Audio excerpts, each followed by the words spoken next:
Great to be in this wonderful state. So many friends, so much success, and we love being here.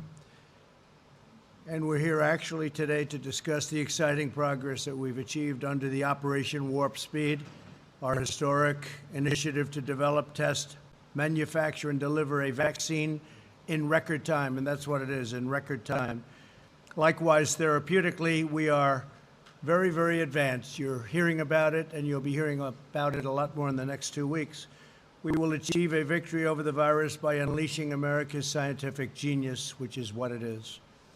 I'm therefore proud to announce that this morning, the Moderna vaccine has officially entered phase 3 already, and that's phase 3 clinical trials, the final stage before approval. There's never been anything like this in terms of speed, nothing even close. A second vaccine is likely to enter phase 3 in a matter of days. Under Operation Warp Speed, we've shaved years off of the time that it takes to develop a vaccine, in some cases many years, and we've done it while maintaining the FDA gold standard for safety. This is the fastest a vaccine for a novel pathogen has ever gone. It's never gone like this. And if you look at where we are by phase 3, we can say ever gone by far. 4 additional promising candidates are expected to enter final trials in the coming weeks, including the Novavax vaccine being developed right here at this facility. It's an incredible facility. We're going to be making a tour in a little while, very complete tour with the folks that run it and the people that operate. We've just completed a tour of Fujifilm's innovation laboratories, and that's going to be done at much higher level in a few minutes after I'm finished, and I believe we'll take a few questions too, which we're carrying out a crucial biomanufacturing process needed to make the Novavax vaccine. This production is made possible by my administration's $1.6 billion award to Novavax as part of Operation Warp Speed. It lets us deliver the final product in a time that never has been achieved anywhere at any time for anything like this. These same manufacturing processes are being conducted on an even larger scale in College Station, Texas. Today, I'm proud to announce that HHS has just signed a $265 million contract with the Fujifilm Texas A&M Innovation Center, which is quite the place, to dramatically expand their vaccine manufacturing capacity. I want to thank Fujifilm CEO Martin Meeson for welcoming us today. And Martin, where is Martin? Thank you. Thank you very much, Martin. It's really wonderful to be with you under these circumstances, in particular, with all the progress that's being made, as well as Novavax CEO Stanley Erck. Stanley, thank you very much. Thank you very much for being here. Thanks also to Secretary Alex Azar, who's with us. Senator Tom Tillis, thank you very much. Thank you, Tom. Stand up, Tom. Good job you've done. Thank you very much. You really have. Representatives Richard Hudson, David Rouser, Mark Walker, Dan Bishop, and Greg Murphy. Thank you. All friends, all warriors. Lieutenant Governor Dan Forrest, who I hear is doing a great job. Where's Dan? Stand up, Dan. Great job, Dan. Really good. North Carolina House Speaker Tim Moore. Thank you, Tim. Great job. And President Pro Tem of the North Carolina State Senate, Phil Berger. Thank you, Phil, very much. I appreciate it. Operation Warp Speed is funding a historic portfolio of highly promising vaccine candidates. In addition to our $1.6 billion investment in Novavax, we've issued a $483 million contract with Moderna, a $1.2 billion contract with AstraZeneca, a $465 million contract with Janssen, and just last week, a $1.95 billion agreement with Pfizer. Tremendous progress is being made with all of those great companies. A groundbreaking agreement with Pfizer includes a guarantee to deliver 100 million doses shortly after the vaccine's approval, almost immediately, with the option to purchase an additional 500 million thereafter. Not only is Operation Warp Speed accelerating the development of a vaccine, We're also directing a colossal industrial mobilization to ensure its rapid delivery. Nothing's happened like this since the end of World War II. Instead of the usual sequence of vaccine development, testing, and trials, followed by production, our strategy is to conduct these phases simultaneously, so everything goes at one time. We're not waiting and waiting and waiting. It's all going at one time. We have a system that has, I think it's unparalleled, never been done before, but we suspect it's going to work and work very well. We're mass producing all of the most promising vaccine candidates in advance so that on the day one that it's approved, it'll be available to the American people immediately, and we'll probably have a lot for a lot of other people throughout the world. The world is suffering from this China virus. Another dimension of Operation Warp Speed is our focus on therapeutics to treat the virus. Over 140 clinical trials are underway, and a number of effective therapies have already been developed and widely delivered, including remdesivir, which is having a tremendous impact. You see that with mortality rates and other things statistically. Dexamethasone, convalescent plasma, and antibody treatments. We have numerous treatments right now that are under study, and I think over the next couple of weeks we may actually have some very positive answers as to that. On July 7th, we announced a $450 million agreement with Regeneron to begin advanced manufacturing of its antibody treatment, which is currently in late-stage clinical trials. Late stage. Due to the medical advances we've already achieved and our increased knowledge in how to treat the virus, the mortality rate for patients over the age of 18 is 85% lower than it was in April. Think of that, 85%. And is 25% lower than Europe as a whole. In the middle of April, more than 22% of all deaths in the United States were attributable to the China virus. As the last week, that number has dropped down. As of last week, it's dropped down to under 7%. To decrease the turnaround times for testing, the first two laboratories have been approved to provide pooled testing, very important. In other words, samples from multiple patients are processed together. They're pooled. Now, pool testing will reduce turnaround times by substantially more than 50%. Last week, our Centers for Medicare and Medicaid Services began distributing rapid point-of-care diagnostic test instruments to all of the nursing homes in the United States, focusing on the areas of greatest need, which is our elderly and our nursing homes. What we've already sent includes testing instruments to 635 nursing homes for 196,000 rapid point-of-care tests. It's a tremendous amount. You'll get your response and answer from 5 to 15 minutes. Over the next 3 weeks, 1,700 nursing homes will receive an additional 800,000 point-of-care tests. Think of that. The United States has conducted over 52 million tests.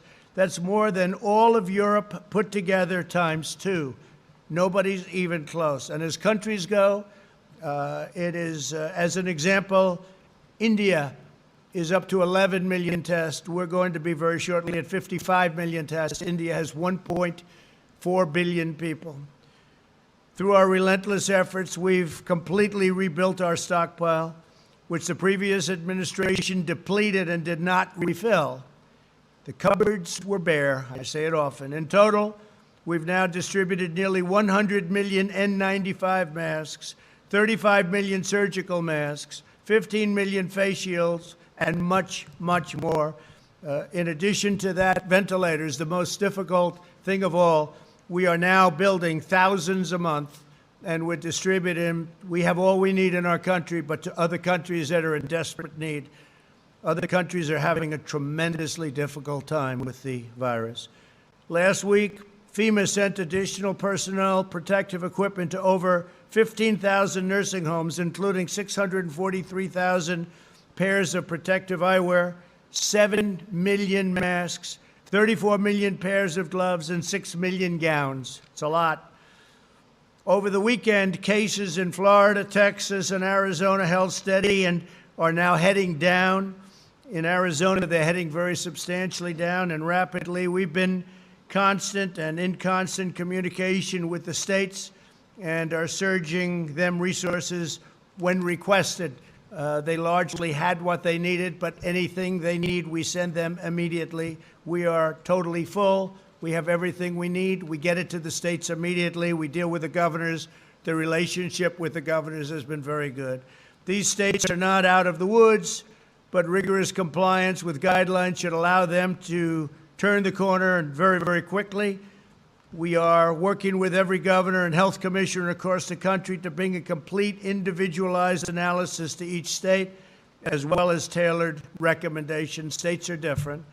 My administration is also closely monitoring the surging caseload in Latin America, which is now the region in the world with the most active reported infections by far. Due to the relative scarcity of testing in Latin America, however, the region's reported number of cases is also likely to be dramatically undercut or undercounted. And I can say that's probably true throughout the entire world.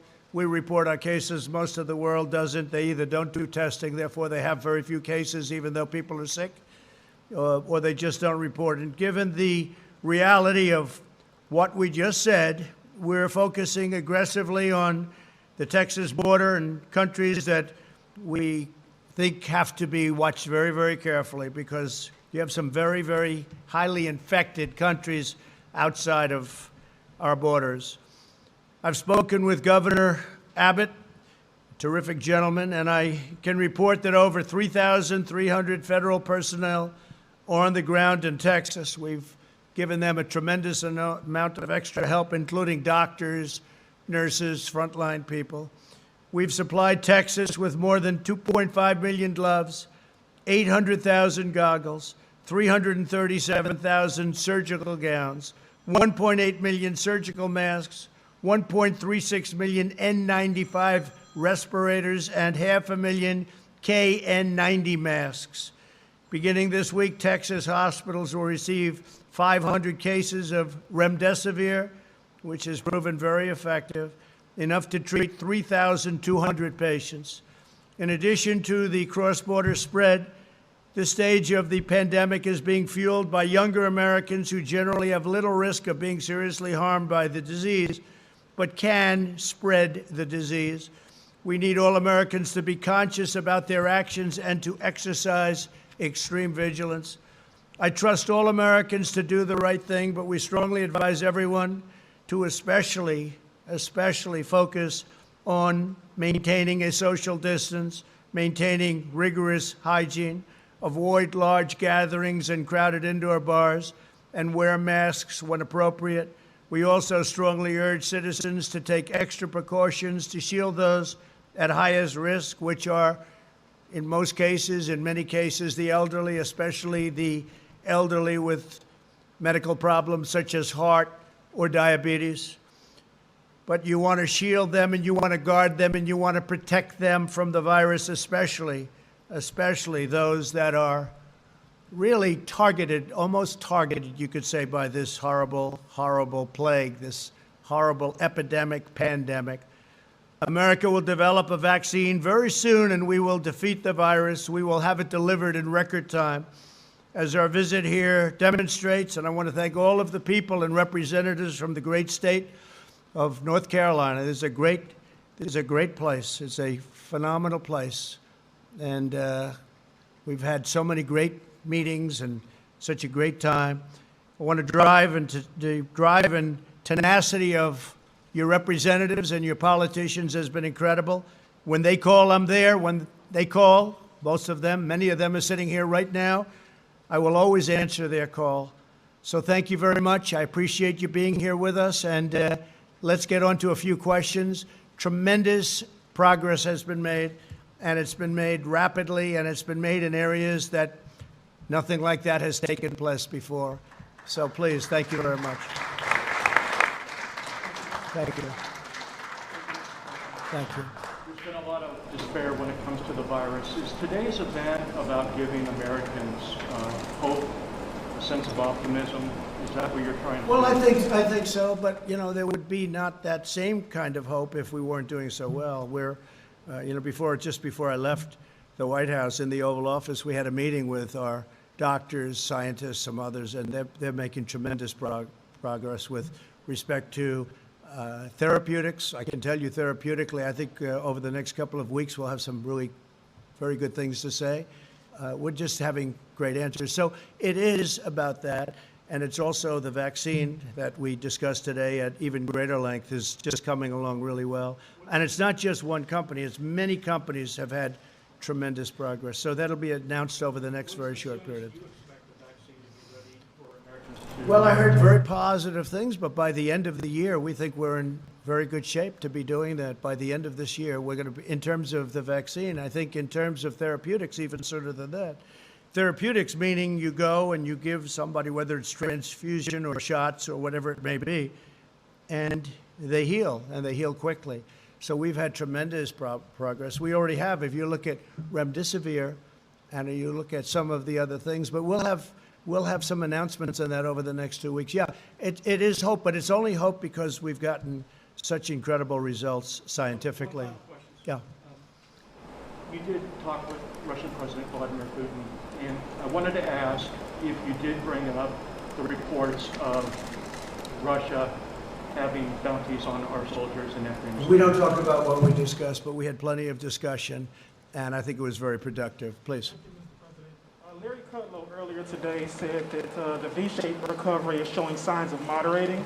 Do you think, given what we're seeing with an increase in cases, that the recovery could be in jeopardy at all, the economic recovery? I don't think so. I think the recovery's been very strong. We've set record job numbers. We've set record numbers. Whether it's a pure V or a little bit less than that, I think it's going to be very good.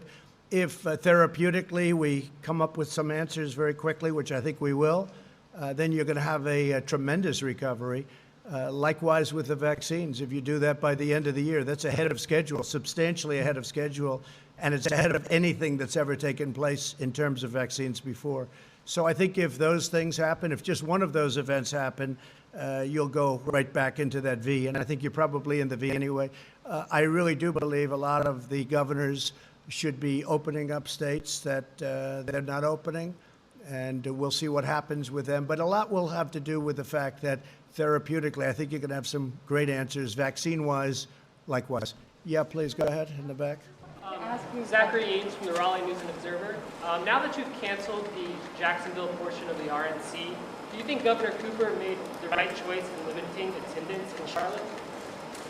Well, we're actually coming to North Carolina, as you know, and we're having a very major, I guess that would be the nomination night, so that's Monday. That'll be Monday. They're going to be here. And the rest we'll do in a different form. We could have done it many different ways, but I think we did the right thing, and I'm really happy that we're going to be having a piece of it, at least, and a very important piece, in North Carolina. Yes, please. Go ahead. Mr. President, your poll numbers suffered in recent months because of your handling on the pandemic. They're here now today. What's your plan going forward to prove to Americans that you're the right person? I think the poll numbers are very good. The poll numbers we have are very good. We're leading in North Carolina. We're leading in Pennsylvania. We're leading in Arizona. Our numbers. We're leading in Arizona. We're leading nicely in Florida. I think our poll numbers are very good. We're leading substantially in Georgia.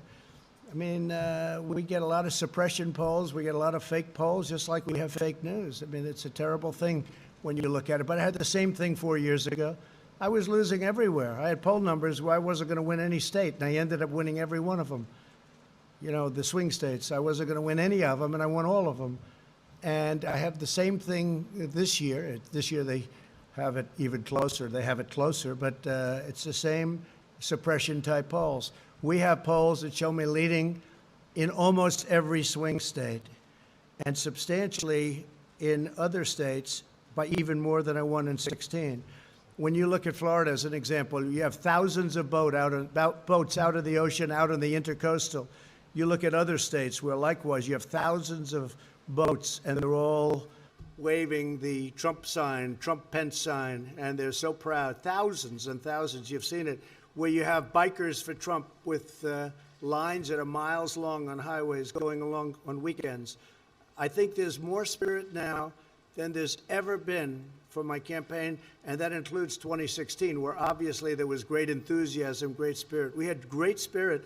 I think there's more today because what we've done, nobody's ever done before. Nobody has ever rebuilt the military, cut taxes the most in our history, created the greatest economy we've ever had, cut regulations at a level that nobody's ever done. And all of these different things, the VA, we got VA choice, we got VA everything for the VA. Right now, they had a 91% approval rating in a recent poll. I was just speaking to the secretary, 91% in the VA. That's never happened before. I think when people see all that we've done, even Space Force, we created a force, an actual, Army, Navy, Air Force, Marines, right? It's pretty amazing. Coast Guard, and now Space Force. That hasn't happened in 75 years. What we've done, working with some of those warriors over there, by the way, but what we've done has never been done. If you look at Alaska with ANWR, one of perhaps the biggest drilling site in the world, even Ronald Reagan and Bush and Clinton, everybody wanted to get it done. I got it done. ANWR in Alaska, probably or possibly the biggest drilling site in the world. No, what we've done has been incredible. Recently, it looked like the energy business was going to be a catastrophe. We were #1 in the world, and then we had the pandemic, and nobody was using energy. Nobody was driving in automobiles. No gasoline. And by the way, gasoline prices for everyone are very, very low. In many cases, less than $2. That's pretty incredible. And I saved the energy business. I got Russia and I got Saudi Arabia on the phone, and they cut way back, and we're now at $40 and plus a barrel, and we're saving tens of millions of jobs in energy. We're the #1 in energy in the world. So with all that we've done, we made and brought this country to the greatest point in its history. We never had an economy like we had prior to the China plague or China virus coming in. We never had numbers like it. We are going to have them again. And everyone knows I'm going to rebuild it. I had to close it up. We saved millions of lives by closing it. If we didn't close it, you would have seen numbers that would have been 15 times what you have right now. One death is too much, but it would have been 10 to 15 times, maybe more than that, what you have. We closed this greatest economy ever, far bigger than China, better than China. China was having, by the way, the worst year they had in 67 years. Tariffs, they paid us tens of billions of dollars.